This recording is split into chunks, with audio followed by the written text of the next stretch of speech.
Well, hey everyone, Zach here from the Shooter Zone. Welcome back. Well, today we have the brand new Umarex Origin .25 caliber, and we're going to take a first look at this gun today. Just so you know, I've been coming off a few days being ill, but feel okay today. We've got a nice sunny day here in Southwest Virginia. Supposed to hit up close to about 60 degrees, and that's not bad for February. We're going to do a few tests here today. We're going to do a feet per second test, and then we're going to do a trigger pull test, and then we'll see what the dB is on this as far as loudness. Now, if you haven't watched my moderator video yet, you may want to watch that, because dB is not always the only thing you could look at as far as how loud a moderator sounds, but it'll give us a little bit of an indication. So we'll do that in any case. This fills to 3625 psi. It is hand pumpable, but you have to keep in mind this is a 25 caliber, which means it takes a lot more air to push this pellet down range. You're not going to get as many shots if you have the 22. You realize you get pretty good shot count. You're not going to get that shot count with this 25. You'll get probably about half. But I think this is probably going to be in the class of more of a hunting rifle rather than a hunting plinker rifle, which is what the 22 is. And so shot count isn't always as much of a concern. It comes with 2 magazines, which is good. No single shot tray, which is, I think, unfortunate. Would like to see one in this. And today we got mounted on it the Axion 4-16 scope, again, which is an excellent scope to get if you want to, if you're looking around for a scope for your Origin. I would highly recommend it. It does have, again, the ever pressure system on it. And some might be asking, why are they putting this ever pressure system on it? It works. The reality is if you're going to be hand pumping this rifle, or the 22 version, it works. It brings it up to pressure a lot quicker. Now, in saying that, the 22 version, I could hand pump up to 3,000 psi and get, I think, roughly 20 shots out of it down to 2,000 psi. I'm not sure we're going to be able to do that with this rifle. I think this rifle needs to be pumped up to almost full power, or full psi, which is 3625, and shot from there. That's the only way you're going to get a good shot count out of it. And hand pumping to 3625 is a lot harder than pumping up to 3000 psi. So just keep that in mind. You for sure probably going to want an electric pump of some sort to pump this up, and I think most people that are going to jump on a 25 probably have one already. It only makes sense. Again, the beginner or the medium grade shooter that still wants to hand pump, and again, I've hand pumped for a long time, and sometimes I'll just pull out the hand pump and hand pump it versus breaking everything out to do it electrically. But again, this isn't as easy to pump up, so keep that in mind. You're going to definitely want to get some sort of electronic pump if you're going to be filling this rifle up as often as you're probably going to need to, especially if you're going to be plinking a little bit with it. You won't get enough shot counts out of it. So again, we're going to do feet per second first, and then we'll do a trigger pull test, and then we'll do a sound meter test on it and see where we're sitting. We're not as concerned right now with placement of the round. I did a basic sight-in yesterday on it, but this is just an introduction. I know I'm going to have to go back into this rifle and do some adjusting on the trigger, because the trigger feels heavy right now. And I need to see what the spread is on the feet per second as I shoot this rifle, because point of impact is affected on this pretty dramatically as that changes. So I need to tabulate that and know where this gun is going to shoot at what pressure. So let's get started with that. Give me a moment here. I'll get set up and we'll be right back with you. Okay, so we're back here. Have the target set up about 30 yards, but again, that's not going to be necessarily our main point today. But I have it set up there anyways. We're going to run through 20 rounds. Each of these magazines holds 10 rounds, and we're going to see what happens to the feet per second as we progress down through these 20 rounds, and I will call off to you what the feet per second is as that's happening. So let's get started with that, and then we'll move on with our tests.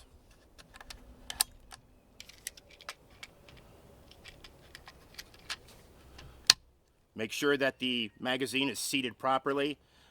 It's a firm click all the way in, so make sure you have that all the way through there. It'll almost be flush with this side of this breech here, so keep that in mind. Chambers well, side cocking lever, everything is pretty much the same with this rifle over the 22. Just a bigger caliber, obviously. And I'm not exactly sure if the internals are changed a little bit as far as the port or anything like that, but it's relatively the same rifle. So very comparable, feels the same, everything works the same, all that kind of stuff. All right, so let's see what we got here.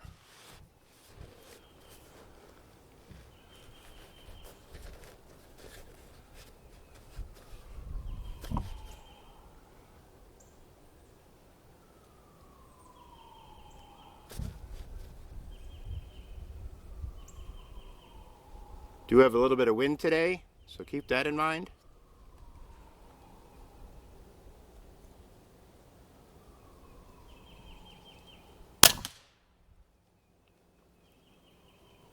Okay, that was at about 12 o'clock, a few inches above. 851 feet per second at full PSI. Okay, this is going to be the third shot. Second shot didn't come up well on the meter.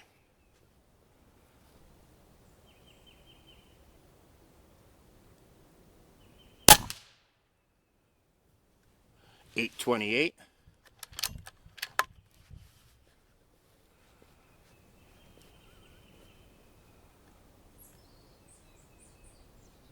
Fourth shot.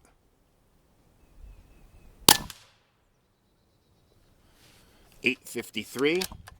So climbing.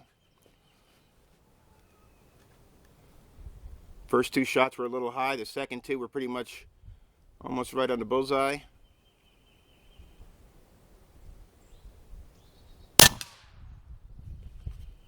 .834. Tad low. I'm a little bit shaky today too. Again, I was pretty sick the last couple days, so again, this isn't for accuracy necessarily today.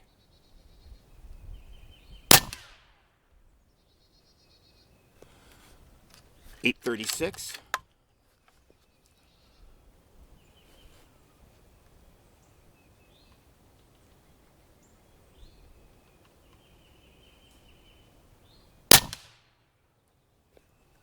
.846. That one hit the bull again. Two before that were just a tad low.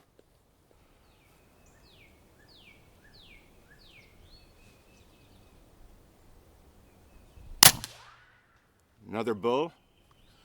.883. You can see it's climbing drastically now. That's the end of the first 10 rounds. Let's pop in the second magazine here. Gotta make sure it's all the way in.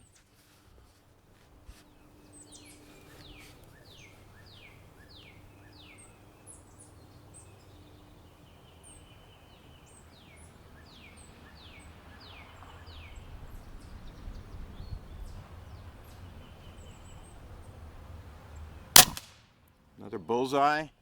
.885.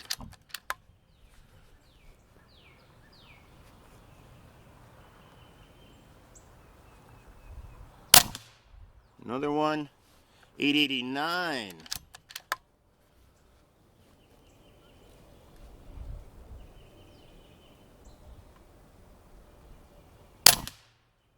Tearing up the bullseye right now. .899.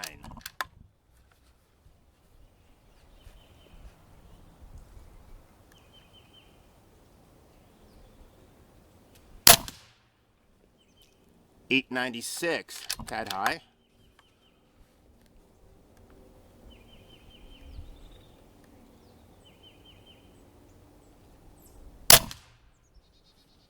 899.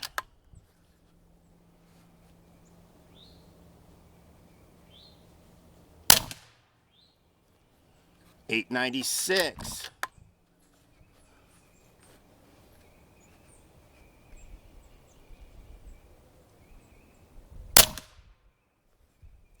900.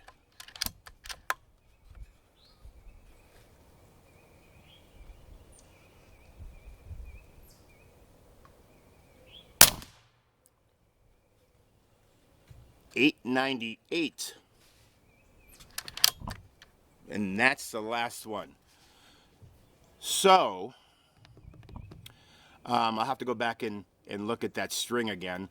But from what I'm thinking, it looks like it started to really kind of even out a little bit more as we started to approach that second magazine, all the way through the second magazine. But again, it's knowing your rifle. Again, this is not a regulated rifle, so we need to keep track of these things and know where it's going to shoot. Again, I had a few high, a couple low, but out of those 20 shots, you know, probably 12 of them were right in the bullseye at 30 yards, so that's not bad. Again, like any rifle you get, any brand new rifle, you have to spend some time with it and learn exactly what it's going to do, and then at that point you can get a good idea exactly where you need to aim. All right, from there, let's do a trigger pull test and see where we're at. I'm going to pull this out.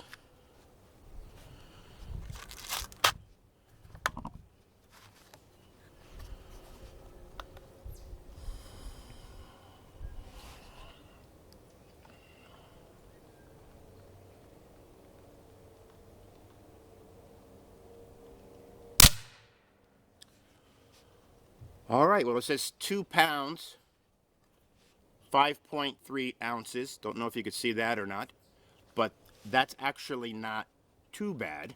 I think it feels a tad heavier than it actually is, but it breaks clean, which is always good. And again, I haven't gone through any of the adjustments yet. There are 3 points of adjustments here, so we could work on that, not a problem at all. Let me get the dB meter set up and I'll be right back. All right, got a magazine reloaded. If I didn't mention already, we're shooting the H&N Barracuda's 30.86 grain pellets today, which obviously makes a big difference in feet per second and what the FPE is going to be. If we're shooting around 900 or a little bit above feet per second with these pellets, we're going to be pushing close to 60 FPE, which is very strong.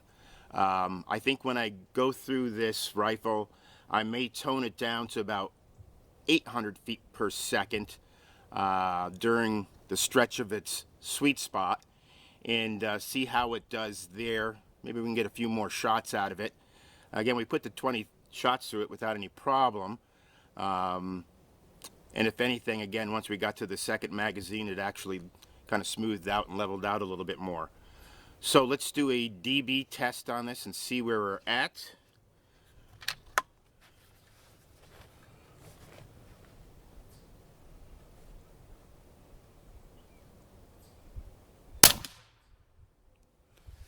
.6 dB. Okay, you know, I've seen worse. Again, it's a 25. It's not a 22 or a 177. As far as how it sounds, you know, you get that kind of clunk sound almost out of it when it shoots. Moderator probably would bring that tone down a little bit. Again, if you haven't watched my moderator video, please do, because all sound is not the same. And I explained that, I think, fairly well on that video. dB is not necessarily the only thing you want to look at. You want to look at what frequencies that sound is going to be at, because the frequencies sometimes really represent how loud a rifle really is. And so it's a good video to watch. Okay, So that's where we're at right now. Again, this is just the intro video. I'm going to make some adjustments on the trigger.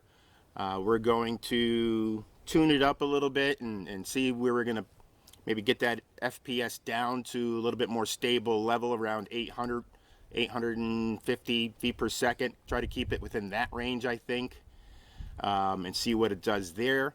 But there for sure will be a follow-up video. My thoughts on this so far is this is going to be an excellent hunting rifle. If you're looking for something to take down, you know, possum and raccoon and coyotes, again, small hog, with headshots, obviously. This is for sure going to be the gun to do that. It's accurate for sure. Again, just get used to your rifle. You'll know where the sweet spot is and where to shoot the string at, and where to dial that in on your scope with your mil dots. But it's just as accurate as the 22, which is very accurate, and for sure punches are for sure gives a much bigger punch than the 22. So get it. It's well worth it. If you want to step up to a 25, it's well worth it. It's extremely comfortable to shoot. I think it's one of the best ergonomics out of all the rifles out there.